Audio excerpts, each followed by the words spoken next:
ఏది అయినా ట్రై చెయ్యి ఆచి చికెన్ మసాలా. ఆచి చికెన్ మసాలా. ప్రజల పోరాటం అమరుల త్యాగ ఫలం ఒక్క కల్వకుంట్ల కుటుంబానికి మాత్రమే పరిమితమైందన్నారు. కల్వకుంట్ల కుటుంబం వేల ఆస్తులు, వందల ఎకరాల భూములు, ఫామ్ హౌసులు సంపాదించి అప్పు మాత్రం తెలంగాణ ప్రజల మీద వేశారని మండిపడ్డారు.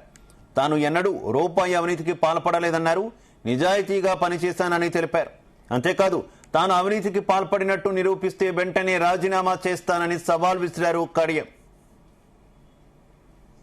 గతంలో తప్పుడు పనులు చేసి మనకు తలవంపులు తెచ్చిన వాళ్ళు, మన నియోజకవర్గం పేరు చెప్పుకోవాలంటేనే సిగ్గుపడే పరిస్థితి తెచ్చిన వాళ్ళు, మన ఎమ్మెల్యే పేరు చెప్పుకోవాలంటే సిగ్గుపడే పరిస్థితి తెచ్చిన వాళ్ళు ఇవాళ చాలా మాట్లాడుతున్నారు. కానీ కడియం శ్రీహరి ఎన్నడూ చిన్న తప్పు చేయడు, మీకు తలవంపులు తీసుకురావడం చెప్పి సందర్భంగా తెలియదు. ఎన్నడూ ఒక్క రూపాయి అవినీతికి పాల్పడ్డది లేదు. నాతో అయిన కాడికి నిజాయితీగా పనిచేస్తానే తప్ప ఎవరిని మోసం చేసేది లేదు. నాకు అదే నా నిజాయితీ నన్ను రాజకీయంగా నిలబెట్టింది అని చెప్పి ఈ సందర్భంగా తెలియజేస్తాను. నా అయ్యవ్వ ఎన్నడూ సర్పంచ్ కాలే, నాకు ఎకరం భూమి లేదు. ఒక పేద కుటుంబంలో పుట్టి మా ఇంటి పక్కనే స్కూల్ ఉంటే చదువుకొని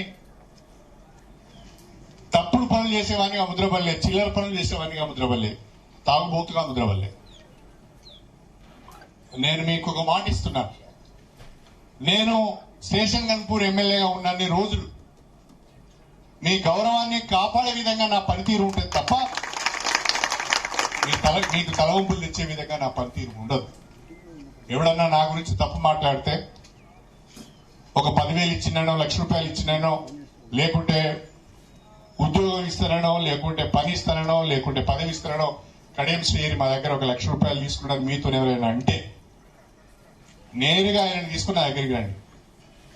అది నిజమే అయితే అప్పటికప్పుడే నేను రాజీనామా చేస్తానని చెప్పి బీఆర్ఎస్ తీరుపై మరోసారి ఫైర్ అయ్యారు స్టేషన్ ఘన్పూర్ ఎమ్మెల్యే కడియం శ్రీహరి.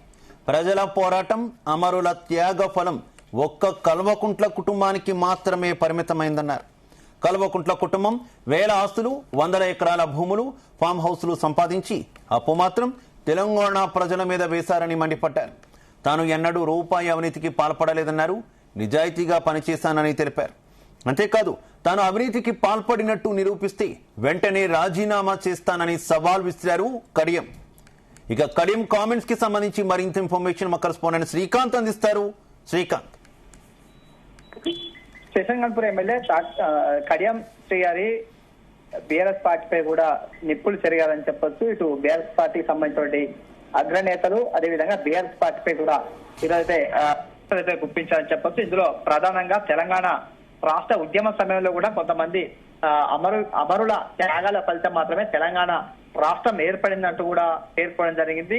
దానికి ఫలితంగానే మాత్రం ఇక్కడ ఉన్నటువంటి కేవలం ఒక కల్వకుంట్ల కుటుంబం మాత్రమే ఇందులో లాభపడిందంటూ కూడా విమర్శలు చేసినటువంటి పరిస్థితి కనిపిస్తుంది. ఎందుకంటే ఏదో కల్వకుంట్ల కుటుంబం మాత్రం కొన్ని వందల ఎకరాలు, అదేవిధంగా ఇతర సంబంధించిన అనేకమైనటువంటి ఆస్తులు సంపాదించాలని చెప్తున్నారు. తెలంగాణ రాష్ట్రానికి సంబంధించిన ప్రజలపై కూడా అప్పులు కూడా మోపారని చెప్పి విమర్శించినటువంటి పరిస్థితి కనిపిస్తుంది. మరోవైపు తాను స్టేషన్ గన్పూర్ నియోజకవర్గ పరిధిలో మాత్రం కాంగ్రెస్ పార్టీలో పనిచేస్తూ ఇక్కడ నియోజకవర్గ అభివృద్ధి కోసమే తాను పనిచేస్తున్నట్టు తెలిసారు. మరోవైపు ఇటు బీఆర్ఎస్ పార్టీ అవినీతికి పాల్పడ్డ నేపథ్యంలోనే అవినీతిని తట్టుకోలేకనే తన పార్టీ నుంచి కూడా బయటికి వచ్చినటువంటి పరిస్థితి ఉందంటూ కూడా పేర్కొన్నటువంటి పరిస్థితి కనిపిస్తుంది. మరోవైపు ఇక్కడ స్టేషన్ గన్పూర్ నియోజకవర్గ పరిధిలో మాత్రం గతంలో ఎమ్మెల్యే పేరు చెప్పుకోవాలంటే సిగ్గుపడాల్సినటువంటి పరిస్థితి ఉండేది. అలాంటి సిచ్యువేషన్ లో మాత్రం ఇటు స్టేషన్ గన్పూర్ ఎమ్మెల్యేగా గతంలో పనిచేసినటువంటి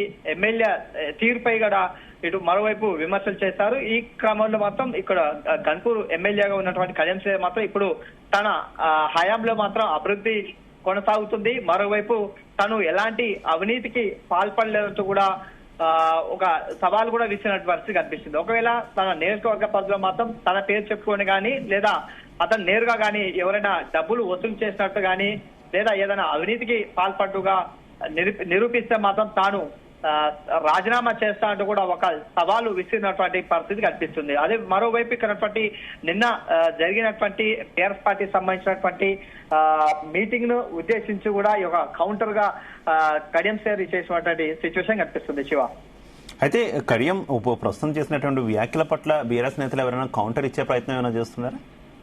ప్రస్తుతం మాత్రం కడియం శ్రేయర్ మాత్రం నిన్న జరిగినటువంటి బహిరంగ సభను ఉద్దేశించి మాత్రం ఈ రోజు కౌంటర్ గా ఇవ్వడం జరిగింది. అందులో ప్రధానంగా ఇటు తెలంగాణ ఉద్యమ సమయంలో అనేక మంది అమరుల త్యాగాల ఫలితంగానే తెలంగాణ రాష్ట్రం ఏర్పడింది. కానీ అక్కడ ఉన్నటువంటి కల్వకుంట్లకు సంబంధించినటువంటి కుటుంబం మాత్రం ఇందులో లాభపడిందంటూ చేసినటువంటి విమర్శలు కడియం శ్రేయర్ చేసినటువంటి నేపథ్యంలో మిగతా సంబంధించినటువంటి బీఆర్ఎస్ పార్టీకి సంబంధించినటువంటి తాటికొండ రాజయ్య అదేవిధంగా మిగతా సంబంధించినటువంటి ఏదో కూడా మాజీ ఎమ్మెల్యేలు మాజీకి సంబంధించినటువంటి మంత్రులు మాత్రం మరికొద్ది సేపట్లో మీడియా సమావేశం నిర్వహించే అవకాశం ఉన్నట్లు తెలుస్తుంది. దీనిపై కూడా కౌంటర్ గా సవాల్ను స్వీకరించే అవకాశం ఉంటుంది. ఎందుకంటే మాజీ ఎమ్మెల్యే ఉన్నటువంటి ఇటు తాటికొండ రాజయ్య మాత్రం యొక్క సవాల్ను స్వీకరించే అవకాశం ఉంది. ఎందుకంటే గతంలో కూడా అనేకమైనటువంటి ఆరోపణలు కూడా తాటికొండ రాజయ్య చేశారని చెప్పొచ్చు. ఎందుకంటే కడియం శ్రేయర్ గతంలో ఉన్నటువంటి ఆస్తులంతా ఇప్పుడు ఉన్నటువంటి ఆస్తులంతా దీనిపై కూడా సవాల్ విసిరారంటూ కూడా గతంలో సవాల్ విసిరారు. ఈ క్రమంలో ఇప్పుడు కడియం శ్రేయర్ నేరుగా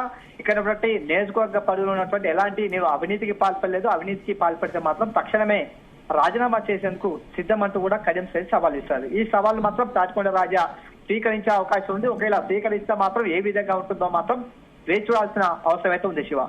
రైట్, ఓకే, థ్యాంక్ యూ.